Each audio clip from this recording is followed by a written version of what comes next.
होंगे कामयाब, होंगे कामयाब, हम होंगे कामयाब एक दिन। हो मन में है विश्वास, पूरा है विश्वास, हम होंगे कामयाब एक दिन। नमस्कार, मी Navnath Ballal sir, study plus एज्युकेशन्सच्या वतीनं आपलं स्वागत करतो। विद्यार्थी मित्रांनो, 10वी हा प्रत्येक विद्यार्थ्याच्या शैक्षणिक जीवनातील एक महत्त्वाचा टप्पा किंवा टर्निंग पॉईंट असतो। कारण भविष्यात मला काय करायचं आहे, भविष्यात मला काय बनायचं आहे, कोणत्या साईडला ॲडमिशन घेऊन करिअरच्या दृष्टीनं पुढील वाटचाल करायची आहे, हे सगळं ठरवणारं वर्ष म्हणजे 10वीचं वर्ष असतं। वर्षभर आपण भरपूर अभ्यास केलेला आहे, भरपूर मेहनत देखील घेतलेली आहे आणि आता अवघ्या काही दिवसांवरती आपली बोर्डाची परीक्षा येऊन ठेपलेली आहे। नियोजित वेळापत्रकाप्रमाणे 15 मार्च 2022 या दिवसापासून तुमची बोर्डाची परीक्षा सुरू होते। या परीक्षेच्या तयारीसाठी आपण वर्षभर भरपूर अभ्यास केलेला आहे, परंतु काही दिवस आपल्याकडं शिल्लक राहिलेले आहेत। त्या वेळामध्ये परीक्षेच्या दृष्टीनं तयारी करण्यासाठी आपण काय केलं पाहिजे, याच्यासाठी आजचा हा व्हिडिओ आपण बनवत आहोत। विद्यार्थी मित्रांनो, आपण परीक्षेला सामोरं जात असताना किंवा बोर्डाची परीक्षा आपल्याला द्यायची आहे, प्रत्येक विद्यार्थ्यानं स्वतःला काही प्रश्न विचारले पाहिजेत। त्यामध्ये पहिला प्रश्न असा की मला परीक्षा का द्यायची आहे। मित्र परीक्षेला बसलेला आहे, तो देतोय, किंवा मैत्रीण परीक्षेला बसलेली आहे, ती परीक्षा देते आहे म्हणून मला परीक्षा द्यायची आहे। कुणीतरी शेजाऱ्यानं 10वीची परीक्षा दिलेली आहे म्हणून मला परीक्षा द्यायची आहे। आईवडिलांनी घरातून फोर्स करताय म्हणून मला परीक्षा द्यायची आहे। बोर्डाचा परीक्षेचा फॉर्म भरलाय म्हणून टाइमपास म्हणून द्यायची आहे, की 10वीची बोर्डाची परीक्षा देऊन चांगल्या पद्धतीनं चांगले मार्क्स मिळवून मला पुढं भविष्याच्या दृष्टीनं काहीतरी करिअरच्या दृष्टीनं करायचं आहे, याच्यासाठी परीक्षा द्यायची आहे। नेमकं मला परीक्षा का द्यायची आहे हे आपण आज ठरवणं गरजेचं आहे। दुसरा प्रश्न विद्यार्थ्यांना पडला पाहिजे की मला किती गुण मिळवायचे आहेत। मला 40% मिळवायचे आहेत, मला 50%, 60%, 80%, 90%, 95%, 99%, की मला आउट ऑफ मार्क्स मिळवायचे आहेत। मला एक्झॅक्ट किती गुण मिळवायचे आहेत, माझं टार्गेट काय आहे, ह्या गोष्टी आपण लक्षात घेणं गरजेचं आहे किंवा ते ठरवलं पाहिजे आणि त्या दृष्टीनं आपली वाटचाल असली पाहिजे। आपण अपेक्षा ठेवल्या 90% पडले पाहिजेत, आपण ठरवलं आहे 90% पडले पाहिजेत, परंतु मला तेवढे मार्क्स मिळवायचे असतील तर माझे प्रयत्न तसे आहेत का, मी त्या दृष्टीनं अभ्यास करतोय का, मी तेवढं कष्ट घेतोय का, ह्या सगळ्या गोष्टींचा विचार विद्यार्थ्यांनी आज करणं गरजेचं आहे। त्याच्यानंतरचा जो प्रश्न आहे तो आहे पालकांच्या अपेक्षांच्या संदर्भात। माझ्या पालकाच्या अपेक्षा काय आहेत? आई वडिलांच्या बऱ्याचदा मुलांकडून अपेक्षा असतात, ते आपल्या मुलाला आपल्या मुलीला वेळोवेळी जे हवं ते देत असतात, प्रत्येक गोष्ट त्यांना पुरवत असतात। मग अनेक अडीअडचणीतून किंवा सहजासहजी शक्य असेल ज्या पद्धतीनं ज्यांना शक्य असेल त्या पद्धतीनं प्रत्येक विद्यार्थ्यांना त्यांचे आईवडील जे जे त्यांना हवं असतं, जे जे त्यांना पाहिजे असतं, अशी प्रत्येक वस्तू प्रत्येक गोष्ट त्यांना वेळच्या वेळी देण्याचा प्रयत्न आईवडील करत असतात, विद्यार्थ्यांना सपोर्ट करत असतात आणि त्यामुळं विद्यार्थ्यांकडून आईवडिलांनी किंवा आपल्या मुलामुलींकडून त्यांच्या आईवडिलांनी अपेक्षा ठेवणं याच्यामध्ये काहीही गैर नाही. मग विद्यार्थ्यांनी लक्षात घेतलं पाहिजे की माझ्या आईवडिलांच्या ज्या अपेक्षा आहेत त्या अपेक्षाप्रमाणे मी अभ्यास करतोय का, माझ्या आईवडिलांच्या ज्या अपेक्षा आहेत तेवढे गुण मला मिळू शकतात का, मला मिळतील का, मी मिळवू शकतो का, आणि ते मिळवण्यासाठी ते प्राप्त करण्यासाठी मी काय केलं आणि मी आता काय करणं गरजेचं आहे. आत्तापर्यंत मी काय केलं त्याच्यापेक्षा इथून पुढं मला काय करायचं आहे, मी काय करू शकतो आणि मी काय करणं गरजेचं आहे, या गोष्टी आपण विद्यार्थ्यांनी लक्षात घेणं गरजेचं आहे आणि त्या दृष्टीनं प्रयत्न करणं गरजेचं आहे.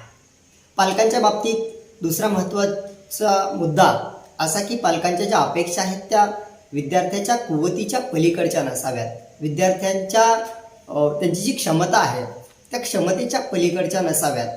कारण बऱ्याच विद्यार्थ्यांना मराठी वाचता येत नसेल, इंग्रजी वाचता येत नसेल, तर अशा विद्यार्थ्यांकडून आपण 80-90% अपेक्षा करणं हे कुठंतरी अवास्तव अपेक्षा असतील किंवा अशा प्रकारच्या अपेक्षा ठेवणं हे चुकीचं असेल असं माझं मत आहे. त्यामुळं विद्यार्थ्यांनीही आपल्या पालकांच्या अपेक्षांचा विचार केला पाहिजे आणि पालकांनी देखील आपल्या विद्यार्थ्यांच्या कुवतीचा आणि त्यांच्या क्षमतेचा विचार करून अपेक्षा बाळगल्या पाहिजेत असं माझं मत आहे. त्याच्यानंतर विद्यार्थ्यांना बऱ्याचदा मनामध्ये भीती असते, कारण आत्तापर्यंत आपण ज्या दिलेल्या परीक्षा असतात त्या शाळेमध्ये दिलेल्या असतात आणि इथून पुढं आपल्याला जी बोर्डाची परीक्षा द्यायची आहे त्या बोर्डाचा पेपर आपण कसा लिहिला पाहिजे याच्याबद्दल विद्यार्थ्यांच्या मनामध्ये भीती असते, एक संभ्रम असतो. तर भीती किंवा संभ्रम बोर्डाच्या परीक्षेसंदर्भात बाळगण्याचं काहीही कारण नाही. बोर्डाचा पेपर लिहित असताना अनेकदा विद्यार्थ्यांना असं वाटतं की माझं अक्षर खराब आहे, मग मला मार्क्स कमी भेटतील. तर मला विद्यार्थ्यांना असं सांगायचं आहे की विद्यार्थ्यांना कोणत्या प्रश्नाचं उत्तर काय लिहिलेलं आहे, काय लिहिणं गरजेचं होतं ह्याच्यासाठी मार्क्स असतात, अक्षराला मार्क्स नसतात. त्याच्यामुळं तुमच्या अक्षराचा गुणांवरती किंवा बोर्डाच्या परीक्षेमध्ये कुठल्याही प्रकारचा परिणाम होत नाही, तुमच्या रिझल्टवरती त्याचा परिणाम होणार नाही. त्यामुळे अक्षराच्या बाबतीत तुम्ही कुणीही चिंता करू नका. व्यवस्थितपणे जे प्रश्न आहेत त्या प्रश्नाच्या अनुषंगानं सुयोग्य अशा पद्धतीची उत्तरं तुम्ही लिहिणं गरजेचं आहे. बोर्डाचा पेपर टापटीप असावा, बोर्डाचा पेपर देखणा असावा. देखणा म्हटलं की मग त्याच्यामध्ये डिझाईन काढायची, रंगरंगोटी म्हणण्यापेक्षा ज्या आपण इकडून लाईन मारायच्या तिकडून रेषा मारायच्या अशा पद्धतीचे जे काय आपण अट्टहास करतो, मला वाटतं तुम्ही किती रेषा मारलेल्या आहेत, तुम्ही त्या पेपरला किती सजवलं आहे हे अजिबात महत्त्वाचं नाही. अर्थात तुमचं अक्षर असेल, तुम्ही केलेली सजावट असेल, या गोष्टींना पेपरमध्ये महत्त्व नसतं. तर तुमचा जो पेपर आहे त्या पेपरमध्ये जे तुम्ही लिहिलेलं आहे ते काय लिहिलेलं आहे यालाच मार्क्स असतात. त्यामुळं आपण कसा पेपर लिहिला पाहिजे ह्या गोष्टी थोडंसं लक्षात घ्या, जेणेकरून आपलं वेळेचं नियोजन झालं पाहिजे. बऱ्याचदा विद्यार्थ्यांचा प्रश्न असतो वाचलेलं लक्षात कसं ठेवावं. अनेकांना प्रश्न असतो, आता विसरणे हा माणसाचा गुणधर्म आहे. आपण जर काही गोष्टी विसरलो तरच आपल्याला काही गोष्टी आपल्या डोक्यामध्ये, मेंदूमध्ये, मनामध्ये साठवता येतील. त्यामुळं विसरलं पाहिजे, परंतु परीक्षेच्या दृष्टीनं आपण जे वाचलेलं आहे ते किमान परीक्षा होईपर्यंत तरी आपण कसं लक्षात ठेवलं पाहिजे त्याबद्दल मी तुम्हाला मार्गदर्शन करणार आहे. परंतु तुर्तास तुमच्या मनामध्ये जो प्रश्न आहे की आपण वाचलेलं कसं लक्षात ठेवलं पाहिजे, तर त्यासाठी मी तुम्हाला ते सांगणारच आहे. बोर्डाच्या परीक्षेच्या दृष्टीनं जो आपण पेपर देणार आहोत, ज्या विषयाचा आपल्याला पेपर द्यायचा आहे तो किती गुणांचा आहे, त्याच्यासाठी टायमिंग काय दिलेलं आहे आणि त्यामुळे वेळेचं नियोजन हा एक महत्त्वाचा मुद्दा असतो. वेळेमध्ये पेपर कव्हर होणं गरजेचं असतं. ठराविक वेळेत आपला पेपर पूर्ण झाला पाहिजे. पेपर सोडवून आपल्याला आपण लिहिलेली उत्तरं कशा पद्धतीने लिहिलेली आहेत, आपला कुठला प्रश्न राहिलेला आहे का, किंवा राहिलेला असेल तर ते काही मिनिटात आपण लिहून पूर्ण करू शकतो का, ह्या सगळ्या गोष्टीचं नियोजन आपण करणं गरजेचं आहे. आणि वेळेत आपला पेपर जो आहे तो सोडवून झाला पाहिजे. म्हणजेच तुम्हाला वेळेचं नियोजन करता आलं पाहिजे, ज्याला आपण टाईम मॅनेजमेंट म्हणतो. त्याच्यासाठी सराव करणं गरजेचं आहे. बोर्डाच्या ज्या प्रश्नपत्रिका असतात, प्रश्नपत्रिकांचं जे स्वरूप असतं किंवा कशा पद्धतीनं प्रश्नपत्रिका येतात, आपण काय फॉर्मॅट आहे ते फॉर्मॅटसुद्धा लक्षात घेतलं पाहिजे. या सगळ्या बाबतीत मी तुम्हाला मार्गदर्शन करणारच आहे. बोर्डाच्या परीक्षेची तयारी कशी करावी किंवा नियोजन कसं करावं ह्याचा विचार करत असताना आपण सर्वांनी स्वतःला एक प्रश्न विचारला पाहिजे की माझा अभ्यास झालेला आहे का. आता 10वी म्हटलं की महत्त्वाचं वर्ष असतं, त्यामुळे मुलं अभ्यास करतच असतात, नाही असं नाही.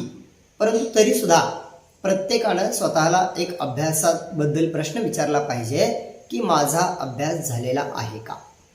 ज्या मुलांचं उत्तर हो असेल त्या मुलांना परत पुढं दुसरा प्रश्न पडला पाहिजे, माझा अभ्यास झालेला आहे तर मी आता काय केलं पाहिजे, मी आता काय केलं पाहिजे, काय करायला पाहिजे याचा विचार विद्यार्थ्यांनी करावा. आणि प्रत्येकजण म्हणजे ऐकत असतो, प्रत्येकाचं मार्गदर्शन असेल, वेगवेगळे यूट्यूब चॅनल्स आहेत, त्या यूट्यूब चॅनलच्या माध्यमातून असतील, शाळेतील शिक्षक तुम्हाला मार्गदर्शन करत असतात, अनेक प्रेरणादायी व्हिडिओज आपण पाहत असतो, अनेक ज्या वेगवेगळ्या माध्यमातून आपण काही गोष्टी 10वीच्या बोर्डाच्या परीक्षेच्या संदर्भात ऐकत असतो, वाचत असतो. आणि त्यामुळं सगळ्याच गोष्टी आपल्याला शक्य नसतात. मात्र प्रत्येक विद्यार्थ्यानं आपापल्या पद्धतीने नियोजन केलं पाहिजे. स्वतःला आपण किती अभ्यास केलेला आहे, आपण कुठे आहोत, आपल्याला कुठं जायचं आहे, आपण काय केलेलं आहे, आपण काय करतोय, आपण काय करायला पाहिजे आणि आपल्याला काय करायचं आहे, त्या सगळ्या गोष्टी स्वतःला माहीत असतात. त्यामुळं वर्षभर तुम्ही अभ्यास केलेला आहे, परंतु आज तुम्ही स्वतःला विचारणं गरजेचं आहे की माझा अभ्यास झालेला आहे का. आणि जर तुमचा अभ्यास झालेला असेल, काही विद्यार्थ्यांचं उत्तर हो असेल, तर त्यांनी पुढं दुसरा प्रश्न निर्माण झाला पाहिजे त्यांच्यासमोर की आता मी काय केलं पाहिजे, मी काय करणं गरजेचं आहे. ज्या विद्यार्थ्यांचा अभ्यास झालेला नसेल, ज्यांना नाही असं उत्तर मिळालेलं आहे, अशा विद्यार्थ्यांना प्रश्न पडला पाहिजे मी अभ्यास केलाच नाही तर माझा अभ्यास होणार कसा, मग मी आता काय करू, माझा अभ्यास तर झालेला नाही, मी काय करणं गरजेचं आहे. तर तुमच्या हातामध्ये अजून बराच वेळ आहे, तुम्हाला अभ्यास केल्याशिवाय गत्यंतर नाही. तुम्हाला जर परीक्षा द्यायची असेल, व्यवस्थितपणे तुम्हाला 10वीच्या परीक्षेतून बाहेर पडायचं असेल, चांगले मार्क्स मिळवायचे असतील तर तुम्हाला अभ्यास हा करावाच लागेल, कारण अभ्यासाला आणि कष्टाला पर्याय नाही. त्यामुळं अजून काही दिवस तुमच्या हातामध्ये आहेत, तुम्ही अभ्यास करून चांगले मार्क्स मिळवू शकता. तासनतास बऱ्याचदा मुलांनी अभ्यास केलेला असतो, काही विद्यार्थ्यांनी तासनतास जेव्हा बघल तेव्हा त्यांच्या हातामध्ये पुस्तक असतं, ते वाचन करत असतात, म्हणजे ते अभ्यासू विद्यार्थी असतात. आणि अशा विद्यार्थ्यांनी तासनतास अभ्यास केलेला असतो, मात्र वाचलेलं लक्षात राहत नाही, असा बऱ्याच जणांचा प्रॉब्लेम असतो की भरपूर अभ्यास केला आहे, भरपूर वाचन केलेलं आहे, वर्षभर भरपूर कष्ट घेतलेलं आहे, आणि मग बोर्डाच्या परीक्षेला गेलं, पेपर हातात आला की काहीच आठवत नाही, सगळं विसरून जातं. मग असं का होतं, त्याच्यावर पर्याय काय आहे त्याबद्दल पण मी तुम्हाला सांगणार आहे. तर वाचलेलं लक्षात कसं ठेवावं याच्या संदर्भात बोलत असताना काही महत्त्वाच्या गोष्टी तुम्हाला मी सांगणार. त्यामध्ये सगळ्यात महत्त्वाची गोष्ट अशी आहे की विद्यार्थ्यांनी आपण कधी झोपतो आणि कधी झोपेतून उठतो हे लक्षात घेतलं पाहिजे. अर्थात झोप चांगली झाली पाहिजे, व्यवस्थित आपण झोप आपली झालेली असली पाहिजे. कारण जर आपण चांगली विश्रांती घेतलेली असेल, भरपूर झोप घेतलेली असेल, आपली झोप व्यवस्थित झालेली असेल, अर्थात आपला मेंदू आणि शरीर हे फ्रेश असलं पाहिजे. माणसाला 2 प्रकारचे थकवा जाणवतो, म्हणजे एक असतो शारीरिक थकवा, दुसरा असतो मानसिक थकवा. हे दोघंही जे आहेत ते नसले पाहिजेत. ज्यावेळेस तुम्ही अभ्यास करताय, ज्यावेळेस तुम्ही वाचन करताय, तेव्हा तुम्हाला मानसिक थकवा आलेला नसावा, तुम्हाला शारीरिक थकवा आलेला नसावा. अर्थात तुमचं शरीर आणि मन ह्या दोन्ही गोष्टी ज्या आहेत त्या फ्रेश असल्या पाहिजेत. दुसरं आहे अभ्यासाविषयी अभिरुची असली पाहिजे. अभिरुची म्हणजे आवड. आपल्याला कोणतीही गोष्ट जर आपण आवडीनं करत असेल तर त्याच्यामध्ये चांगलं आपल्याला यश मिळतं. त्यामुळे अभ्यास देखील आवडीनं केला पाहिजे. जर तिरस्कारानं अभ्यास केला किंवा चला बाकीचे करतायत म्हणून आपण करतोय असं जर असेल तर फारसं यश आपल्याला मिळणार नाही, चांगले मार्क्स आपल्याला भेटणार नाहीत. ते आवडीनं करणं गरजेचं आहे. आपण जो अभ्यास करतोय तो आवडीनं केला पाहिजे. अभ्यासामध्ये सातत्य असलं पाहिजे, रेग्युलॅरिटी, त्याच्यामध्ये रेग्युलेशन असणं गरजेचं आहे. जेणेकरून जर आपण दररोजच्या दररोज ठराविक वेळेमध्ये त्या गोष्टी करत असू तर त्या अगदी व्यवस्थितपणे होणार आहेत. त्यामुळं अभ्यासात सातत्य असलं पाहिजे. आपण जे वाचन केलेलं आहे, आपण जे काही वाचलेलं आहे, आपण जो अभ्यास केलेला आहे तो अभ्यास आपण कागदावरती उतरवला पाहिजे. आपण वाचलेलं आपल्याला लिहिता येतं का ह्याचा सराव होणं गरजेचं आहे. आणि ते वेळेत समजा एखाद्या प्रश्नाचं उत्तर तुम्ही वाचलेलं आहे, ते तुम्हाला येतं, परंतु ते ठराविक वेळेमध्ये आपल्याला कागदावरती उतरवता येतं का हे पण म्हणजे आपण लक्षात घेतलं पाहिजे. त्यामुळं आपण जर आपल्याला वाचलेलं लक्षात ठेवायचं असेल तर त्यासाठी आपण जे वाचलेलं आहे, आपण जो अभ्यास केलेला आहे तो तुम्ही कागदावरती उतरवणं गरजेचं आहे. बऱ्याचदा आपण वाचन करत असतो आणि वाचन करत असताना मनामध्ये वेगवेगळे विचार आपल्या येत असतात. बाजूला टी व्ही चालू असतो किंवा गोंधळ सदृश्य अशी स्थिती आपल्या आजूबाजूला असेल तर वाचनामध्ये फारसं लक्ष लागत नाही. असो, आजूबाजूला काय चाललेलं आहे याच्यापेक्षा मी ते किती मन लावून वाचतोय हे महत्त्वाचं आहे. त्यामुळं विद्यार्थ्यांनी वाचन करत असताना एकाग्र चित्तेनं मन लावून अगदी शांततेनं डोक्यामध्ये कुठल्याही प्रकारचे विचार न आणता जर वाचन केलं तर ते वाचन केलेलं कधीही विसरत नाही. त्यामुळे आपण शांत चित्तेनं आणि मन लावून वाचन केलं पाहिजे, अभ्यास केला पाहिजे. ही तुमच्या वाचलेलं कसं लक्षात ठेवावं या प्रश्नांची काही उत्तर आहेत. म्हणजे त्याच्यासाठी तुम्हाला झोप चांगली होणं गरजेचं आहे, अभ्यासाविषयी आवड असणं गरजेचं आहे, अभ्यासामध्ये सातत्य असणं गरजेचं आहे, वाचलेलं लिहून काढणं गरजेचं आहे आणि महत्त्वाचं म्हणजे तुम्ही जे वाचन करताय, तुम्ही जो अभ्यास करताय तो मन लावून केला पाहिजे. वाचन जे आहे ते मन लावून केलं पाहिजे. अनेकदा आपण बाजारामध्ये अभ्यास कसा करावा, अभ्यास असा करावा, अभ्यास तसा करावा अशी काही पुस्तकं बाजारात आपल्याला दिसून येतात. आपण ती खरेदी करतो आणि अभ्यास कसा केला पाहिजे हे समजण्यासाठी आपण ती पुस्तकं वाचतो.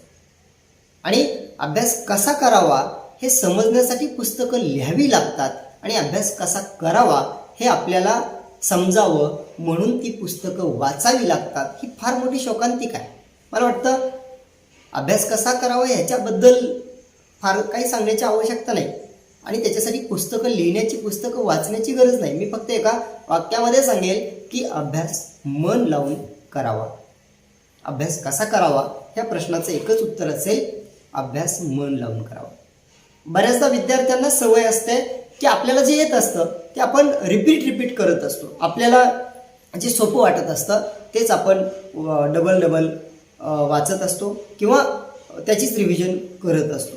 माझं मत असं आहे, जे तुमचं परफेक्ट झालेलं आहे, जे तुम्हाला चांगल्या पद्धतीनं येतं, जे तुम्हाला म्हणजे परीक्षेमध्ये त्याच्यावरती काहीही विचारलं तरी लिहिता येणार आहे, अशा गोष्टी ज्या आहेत, ज्या तुमच्या डोक्यामध्ये फिट झालेल्या आहेत, जे तुमचं परफेक्ट झालेलं आहे आणि जे तुमचं विसरत नाही, अशा गोष्टी वारंवार करण्याची आवश्यकता नाही. त्या घटकांची तयारी, त्या घटकांचं रिपिटेशन करण्याची मला वाटतं आवश्यकता नाही, त्याची रिव्हिजन वारंवार करू नये. आपला जो वेळ आहे, जे आपल्याला जमत नाही, जे आपल्याला अवघड जातं, जे आपल्याला अवघड वाटतं आणि ज्याच्यामुळं आपले मार्क्स कमी होऊ शकतात, अशा घटकांची तयारी आपण करणं गरजेचं आहे. त्याची रिव्हिजन आपण करणं गरजेचं आहे आणि त्या घटकावरती आपण भर देणं गरजेचं आहे. त्यामुळं जे सोपं वाटतंय, जो अभ्यास झालेला आहे तो आता करू नका.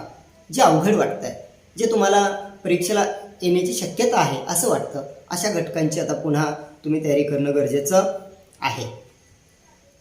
बऱ्याचदा मुलं म्हणजे जी मुलं प्रत्येकाने टार्गेट ठेवलेलं असतं आणि जे टॉपर्स असतात त्या टॉपर्समध्ये आणि आपल्यामध्ये काय फरक आहे, टॉपर्सच्या लिस्टमध्ये आपण काय येत नाही किंवा आपण टॉपर्समध्ये आलं पाहिजे याच्यासाठी आपण काय केलं पाहिजे, तर टॉपर्समध्ये आणि आपल्यामध्ये एक फरक असतो. टॉपर्स हे स्मार्टवर्क करत असतात आणि आपण हार्डवर्क करत असतो.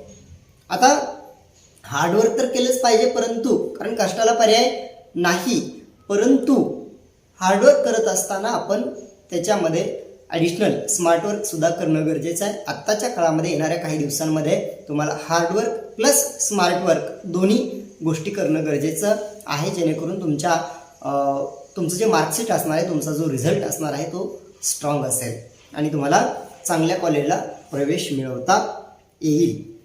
बऱ्याचदा विद्यार्थी असं करतात की सायन्स मॅथ्स सारखे जे सब्जेक्ट असतात ते कोअर सब्जेक्ट असतात, महत्त्वाचे सब्जेक्ट असतात, त्याचे क्लासेस देखील आपण जॉईन केलेले असतात आणि त्याचाच जास्त आपण अभ्यास करत असतो.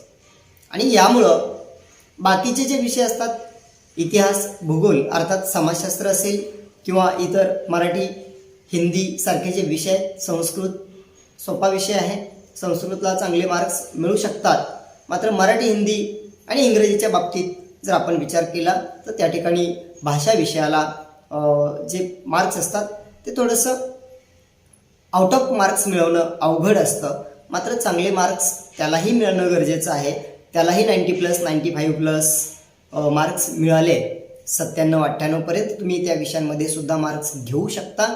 मात्र त्या विषयांची देखील तेवढी तयारी असणं गरजेचं आहे. समाजशास्त्रासारख्या विषयाकडे दुर्लक्ष करून चालणार नाही. बऱ्याचदा आपल्याला असं वाटतं की काय इतिहासचं, काय भूगोलचं वाचलं की लक्षात राहते, चला ते होऊन जाईल, सोपं असतं, परीक्षेच्या काळामध्ये वाचन करू, असं करून चालणार नाही. तर सगळेच विषय महत्त्वाचे आहेत. बऱ्याचदा असं होतं सायन्स मॅथ्स सारख्या विषयाला आउट ऑफ मार्क्स भेटतात, चांगले मार्क्स भेटतात आणि इकडं इतिहास, भूगोल सारख्या मराठी, हिंदी सारख्या विषयांमध्ये कमी मार्क्स मिळतात आणि तिथं आपल्याला टक्केवारीमध्ये फटका बसतो आणि साहजिकच त्याचा परिणाम जो आहे तो पुढं आपल्याला जेव्हा आपण चांगल्या कॉलेजला ॲडमिशन घेत असतो, ॲडमिशन घेण्याचा विचार करत असतो, अशा वेळेस मग आपल्याला त्याचा जो परिणाम आहे तो जाणवतो. त्यामुळं सगळ्याच विषयांना समान न्याय द्या, सगळ्याच विषयांचा समान अभ्यास करा. भरपूर अजून वेळ आहे, कष्ट करा, तयारी ठेवा. कष्ट करा म्हणजे मी पहिल्यांदा सांगितले की वाचलेलं लक्षात ठेवण्यासाठी तुम्हाला झोप चांगली होणं गरजेचं आहे आणि झोप चांगली जर झाली नाही तर तुम्ही 2-2 वाजेपर्यंत जरी वाचन केलं, अभ्यास केला तर त्याचा फारसा उपयोग होणार नाही. बऱ्याचदा मुलं संध्याकाळी 2 वाजेपर्यंत, 3 वाजेपर्यंत जागरण करतात, अभ्यास करतात, कारण शांतता असते आणि मग परत सकाळी झोपतात. 1-1, 2-2 वाजेपर्यंत, 12-1 वाजेपर्यंत मुलं झोपतात. परंतु आपल्या आरोग्यासाठी, आपल्या शरीरासाठी रात्री झोपणं म्हणजे निसर्गाच्या विरोधात आपण जाऊ नये. जे निसर्गानं आपल्याला ठरवून दिलेलं आहे त्या पद्धतीनंच आपण वागलं पाहिजे. कारण रात्री घेतलेली विश्रांती आणि दिवसा घेतलेली जी विश्रांती आहे त्याच्यामध्ये खूप तफावत आहे. त्यामुळं रात्रीच शक्यतो झोपा, दिवसाच अभ्यास करा. रात्री तुम्ही ठराविक 10, 11, 11:30, 12पर्यंत फार तर तुम्ही जागरण करून अभ्यास करू शकता. परंतु जे आपण 2-2, 3-3 वाजेपर्यंत जागतोय ते बिलकुल चुकीचं आहे. त्या म्हणजे शरीरासाठी योग्य असणार नाहीच, परंतु तुमच्या शैक्षणिकदृष्ट्या सुद्धा त्याचा फारसा फायदा होईल असं म्हणता येणार नाही. त्यामुळे त्या पण गोष्टी आपण लक्षात घेतल्या पाहिजेत. बऱ्याचदा परीक्षेमध्ये मुलं ज्यावेळेस उत्तरं लिहित असतात, मराठीसारख्या विषयाचं असेल, हिंदीसारख्या विषयाचं असेल, 50-60 शब्दामध्ये किंवा 120 ते 150 शब्दांमध्ये मुलांना उत्तरं लिहायची असतील, दीर्घोत्तरी लघुत्तरी प्रश्न असतात. अशा प्रश्नांची उत्तरं लिहित असताना एखाद्या प्रश्नाचं उत्तर मला जास्त येत असतं आणि मग लिहिण्याच्या ओघामध्ये मी ते इतकं लिहित जातो की मला बाकीच्या प्रश्नांचं म्हणजे विसर पडतो. विसर तसा पडलेला नसतो, परंतु त्या प्रश्नामध्ये आपण अपेक्षित उत्तर लिहिणं गरजेचं आहे. आपल्याला किती येतं, आपण किती पेजेस लिहितोय हे तिथं महत्त्वाचं नाही, तर मोजकंच आणि योग्य तेच उत्तर तुम्ही लिहिलं पाहिजे, जेणेकरून आपल्याला इतर प्रश्नांसाठी वेळ राहिला पाहिजे आणि वेळेमध्ये आपला पेपर कव्हर झाला पाहिजे. अलीकडं निबंध लेखन असेल, इंग्लिशमधलं लेटर रायटिंग असेल, पत्रलेखन असेल मराठी हिंदी सारख्या विषयांमध्ये, किंवा इतर जे काही लेखन कौशल्य अर्थात रायटिंग स्किलचा जो भाग आहे त्याच्यामध्ये काहीसे बदल झालेले आहेत. ते काय बदल झालेले आहेत, पॅराग्राफ कशा पद्धतीनं करायचे आहेत हे आपण लक्षात घेणं गरजेचं आहे. इंग्रजी विषयाच्या बाबतीत सांगायचं झालं तर बरीच मुलं रायटिंग स्किलच्या बाबतीत त्यांना फारसं म्हणजे लेटर असेल किंवा information transfer, speech writing, dialogue writing असेल किंवा थीम एक्सपान्शन असेल, याच्यामध्ये बऱ्याचदा अडचणी येतात. स्टेटमेंट्स जे असतात ते योग्य पद्धतीनं ते त्या ठिकाणी वापरले जात नाहीत. एकतर आपला ग्रामरचा खूप मोठा प्रॉब्लेम असतो आणि त्यामध्ये परत मग आपण रायटिंग स्किलमध्ये जर आपल्याला वाक्यरचना व्यवस्थितपणे करता येत नसेल, आपल्याला जे म्हणायचं आहे ते व्यवस्थितपणे मांडता येत नसेल, तर त्याचा देखील परिणाम जो आहे तो आपल्या पर्सेंटेजवरती होत असतो, आपल्या मार्कावरती होत असतो. तर या सगळ्या चुका होऊ नये आणि सगळ्यात महत्त्वाचं की रायटिंग प्रॅक्टिस आपल्याला क्वेश्चन पेपरचं फॉर्मॅट माहीत असणं गरजेचं आहे. ॲक्टिव्हिटी सीट फॉर्मॅट जे आहे, प्रश्नपत्रिकेचं किंवा कृतीपत्रिकेचं जे स्वरूप आहे ते तुम्हाला व्यवस्थितपणे माहीत असलं पाहिजे. कोणत्या विषयाची प्रश्नपत्रिका कशी असणार आहे, कोणत्या घटकावरती किती प्रश्न किंवा वेटेज आपल्याला माहीत असणं गरजेचं आहे आणि त्यानुसार आपण त्या घटकांची तयारी केली पाहिजे. रायटिंग प्रॅक्टिस चांगल्या पद्धतीनं करणं गरजेचं आहे. ब्राझील आणि भारताचा भूगोल आपण सर्वांनी अभ्यासलेला आहे. ब्राझीलच्या भूगोलाच्या बाबतीत सांगायचं झालं तर केवळ ब्राझिलिया, साओ पावलो किंवा जगाचा कॉफी पॉट ह्या 4-2 गोष्टी आपल्याला माहीत असल्या म्हणजे आपण ब्राझीलचा भूगोल संपूर्ण आपल्याला समजला असं अजिबात नाही. कारण इथं भारताचाच भूगोल जर नीट समजलेला नसेल तर ब्राझीलचा भूगोल आपल्याला कसा समजेल आणि त्याचं जे काही प्रश्न उत्तरं तुम्हाला असतील, जे प्रश्न विचारले जातील ते व्यवस्थित सोडवता येतील का, त्याच्यामुळं त्या भूगोल विषयाची सुद्धा चांगल्या पद्धतीनं सर्वच घटकांची तयारी होणं गरजेचं आहे. आत्तापर्यंत आपण अभ्यासलेले जे इतिहासाची पुस्तकं होती, मग त्यामध्ये मध्ययुगीन भारताचा इतिहास असेल, प्राचीन भारताचा इतिहास असेल, भारतीय स्वातंत्र्य लढ्याचा इतिहास असेल, 1857चा स्वातंत्र्य संग्राम असेल किंवा अजून छत्रपती शिवरायांचा इतिहास असेल, त्याचबरोबर माणसाची गोष्ट आपण आपल्या बालपणी अभ्यासलेली आहे. अशी जी काही इतिहासाची पुस्तकं आपण अभ्यासलेली आहेत त्या पुस्तकांमध्ये किंवा त्या अभ्यासक्रमामध्ये आणि आत्ता जो आपण इतिहास अभ्यासतोय त्याच्यामध्ये फार तफावत आहे.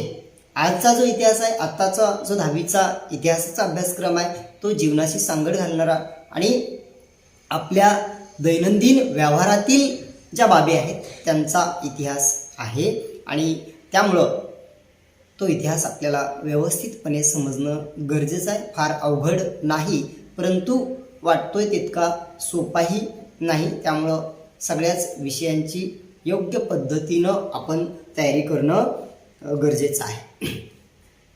सगळ्यात महत्त्वाचं, आता विद्यार्थ्यांनी रिस्पॉन्सिबिलिटी ॲक्सेप्ट केली पाहिजे. तुमच्याकडे आत्मविश्वास असला पाहिजे, तुमच्याकडं हार्डवर्क, स्मार्टवर्क करण्याची जिद्द असली पाहिजे, चिकाटी असली पाहिजे, तुमची तयारी असली पाहिजे आणि तुमच्याकडं कॉन्फिडन्स तर असणं गरजेचंच आहे. महत्त्वाचं म्हणजे तुमच्याकडं आता रिस्पॉन्सिबिलिटी ॲक्सेप्ट करण्याची किंवा जबाबदारीनं वागण्याची सध्या तरी एक परिस्थिती निर्माण झालेली आहे किंवा तुमची जबाबदारी, आता अभ्यास करणं ही तुमचीच जबाबदारी आहे. आणि या जबाबदारीच्या बाबतीत एक छोटीशी मी तुम्हाला गोष्ट सांगेन आणि त्यानंतर थांबेन. तर बघा, रस्त्याच्या बाजूनं दोन व्यक्ती काम करत असतात. एक व्यक्ती खड्डा खोदत असतो आणि दुसरा व्यक्ती मागून येऊन तो खड्डा बुजवण्याचं काम करत असतो. दिवसभर हे कृत्य चालू असतं. दिवसभर खोदणारा खोदतोय आणि बुजवणारा बुजतोय. दिवसभर पुढचा व्यक्ती खड्डा खोदतोय, एक खड्डा खोदून झाला की तो दुसरा खड्डा खोदण्यासाठी पुढे जातोय. तोपर्यंत मागचा जो खड्डा बुजवणारा व्यक्ती आहे तो येतोय आणि खड्डा बुजवतोय. बाजूला एक शहाणा माणूस, म्हणजे दोघेही तसे शहाणेच असतात काम करणारे, आणि बाजूला एक जिज्ञासू वृत्ती असलेला माणूस दिवसभर त्यांचं जे काही चाललेलं काम असतं ते पाहत असतो. आणि मग न राहता त्याला प्रश्न पडत असतो की हे असं का करतंय. म्हणजे खोदणाऱ्याबद्दल शंका नसते, पण तो बुजवणारा माणूस त्याने एवढ्या कष्टानं खड्डे खोदतोय आणि हा मागून येऊन खड्डे बुजवतोय, म्हणून त्याच्याबद्दल त्याला जाणून घ्यायचं असतं. तो त्या खड्डा बुजवणारा विचारतो की बाबा, तो माणूस एवढा घाम घालून कष्ट करतोय, एवढे ते खड्डे तो खोदतोय, आणि तू अशा पद्धतीनं का खड्डे बुजवतो आहेस, नेमकं असं का करतोयस, असा प्रश्न तो त्या माणसाला विचारतो. आणि मग तो सांगतो की बाबा, तुम्ही तुमचं काम करा, तो त्याचं काम करतोय, मी माझं काम करतोय, त्याच्या कामाचे पैसे त्याला मिळत आहेत, माझ्या कामाचे पैसे मला मिळत आहेत, तुम्ही कायला मध्ये पडताय, तुम्हाला काय घेणं देणं आहे. म्हणजे थोडंसं उर्मट अशा पद्धतीचं उत्तर त्याच्याकडून मिळतं. आणि मग ठीक, अशा माणसाला काय बोलणार. मग तो माणूस जाऊन आपलं त्याच्या कामामध्ये मग्न असतो. परंतु दिवसभर पुन्हा तेच काम चाललेलं असतं. शेवटी त्या जो कोणी खड्डा खोदत असतो त्या खड्डे खोदणाऱ्याला जाऊन विचारतो की बाबा, तू एवढ्या कष्टानं, एवढ्या मेहनतीनं हे खड्डे खोदतोय आणि तो मागचा माणूस वेड्यासारखा खड्डे बुजवतोय, त्याला काहीच कसं वाटत नाही, तो असं का वागतोय आणि तूही त्याला काहीच बोलत नाहीस, असं का. मग तो खड्डा खोदणारा जरा सुज्ञ असतो, समजूतदार असतो. तो म्हणतो, हे बघा, मी खड्डा खोदण्याचं काम करतोय, मला माझ्या कामाचे पैसे मिळतात, त्याचं काम खड्डा बुजवण्याचं आहे, त्यालाही त्याच्या कामाचे पैसे भेटतात, आम्ही दोघंही आमच्या ठिकाणी योग्य आहोत. मात्र तिसरा माणूस आलाच नाही, ज्याचं काम झाड लावण्याचं होतं. या खड्ड्यामध्ये झाड लावणारा माणूस आलाच नाही आणि त्यामध्ये आमची दोघांची काहीही चूक नाही. अर्थात ह्या गोष्टीमधून आपण असं लक्षात घ्यायचं आहे की खड्डा खोदणारे पालक आहेत, खड्डा विझवणारे शिक्षक आहेत. पालकांनी पालकांचं काम करत आहेत, केलेलं आहे. शिक्षक त्यांचं काम करतात आणि केलेलं आहे. विद्यार्थ्यांनी विद्यार्थ्यांचं अभ्यासरूपी झाड लावण्याचं काम करणं गरजेचं आहे. आपण अभ्यास करतोय का, आपण अभ्यास केला आहे का, आपण अभ्यास करायला पाहिजे की नाही पाहिजे. अर्थात त्या खड्ड्यामध्ये अभ्यासरूपी झाड आपण लावलं पाहिजे की नको, आणि जर लावलं तर त्या अभ्यासरूपी झाडाची जी सावली, जी फळं आहेत ती तुम्हालाच भेटणार आहेत. आणि त्यामुळं आपण सर्वांनी इथून पुढच्या उरलेल्या काही दिवसांमध्ये व्यवस्थितपणे अभ्यास करून, कष्ट करून आपल्या आईवडिलांच्या अपेक्षांची, त्यांच्या स्वप्नांची पूर्तता करण्यासाठी थोडंसं वेळ द्यावा आणि स्वतःचं भवितव्य, तुमचं करिअर उज्ज्वल करावं याच्यासाठी. आणि तुम्हाला सर्वांना बोर्डाच्या परीक्षेच्या तयारीसाठी शुभेच्छा देतो आणि या ठिकाणी थांबतो. आपण संपूर्ण व्हिडिओ पाहिलात त्याबद्दल सर्वांचा मी आभारी आहे. धन्यवाद.